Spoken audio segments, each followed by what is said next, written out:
2026 episode 86 answer revealing വീഡിയോയിലേക്ക് എല്ലാ പ്രിയപ്പെട്ട പ്രേക്ഷകർക്കും സ്വാഗതം. ഇന്നലെ 5 ക്വസ്റ്റ്യൻസ് ചോദിച്ചിട്ടുണ്ടായിരുന്നു. ബൈബിൾ പോർഷൻ ഒരിക്കൽ കൂടെ പറയുന്നു. 1 ദിനവൃത്താന്തം 3 മുതൽ 6 വരെ, യോഹന്നാൻ 18 അധ്യായത്തിൽ നിന്നുമായിരുന്നു ചോദ്യങ്ങൾ ചോദിച്ചിട്ടുണ്ടായിരുന്നത്. ഇപ്പോഴത്തെ ആൻസേഴ്സ് റിവീൽ ചെയ്യാണ്, ശ്രദ്ധിച്ചോളൂ. ആദ്യത്തെ ക്വസ്റ്റ്യൻ ഇതായിരുന്നു, 23 മക്കൾ ഉണ്ടായിരുന്ന വ്യക്തിയുടെ പേരെന്ത്? ഇതായിരുന്നു ആദ്യത്തെ ചോദ്യം.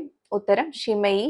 1 ദിനവൃത്താന്തം 4:27 ഈ ഉത്തരം നമുക്ക് കാണാൻ പറ്റുന്നത്. 16 പുത്രന്മാർ 6 പുത്രിമാർ. ഓക്കെ.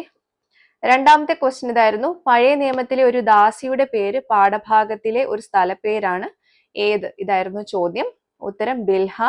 1 ദിനവൃത്താന്തം 4:29 ഈ ഉത്തരം നമുക്ക് കാണാൻ പറ്റുന്നത് കേട്ടോ. റാഹേലിന്റെ ദാസിയാണ് ബിൽഹ. മൂന്നാമത്തെ ചോദ്യം, ദാവീദിന്റെ 2 മക്കളുടെ പേര് ഒരുപോലെയാണ്, പേരെന്ത്?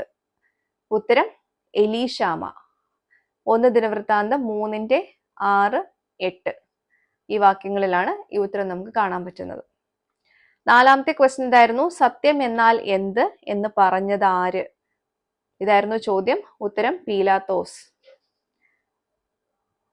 അഞ്ചാമത്തെ ക്വസ്റ്റ്യൻ, യോഹന്നാൻ 18 അധ്യായത്തിൽ കാണുന്ന ഒരു സംഭവം ബാക്കി 3 സുവിശേഷങ്ങളിലും ഉണ്ടെങ്കിലും ഈ പാഠഭാഗത്ത് മാത്രമേ ക്ഷതമേറ്റ വ്യക്തിയുടെ പേര് വെളിപ്പെടുത്തിയിട്ടുള്ളൂ, പേരെന്ത്? ഇതായിരുന്നു ചോദ്യം. ഉത്തരം മൽക്കോസ് എന്നുള്ളതാണ്. യോഹന്നാൻ 18:10 ഈ ഉത്തരം നമുക്ക് കാണാൻ പറ്റുന്നത് കേട്ടോ. പത്രോസ് തന്റെ വാളെടുത്ത് മഹാപുരോഹിതന്റെ ദാസന്റെ വലത്തു ചെവി അറുത്ത് കളഞ്ഞ സംഭവം. ഇതായിരുന്നു ആ സിറ്റുവേഷൻ.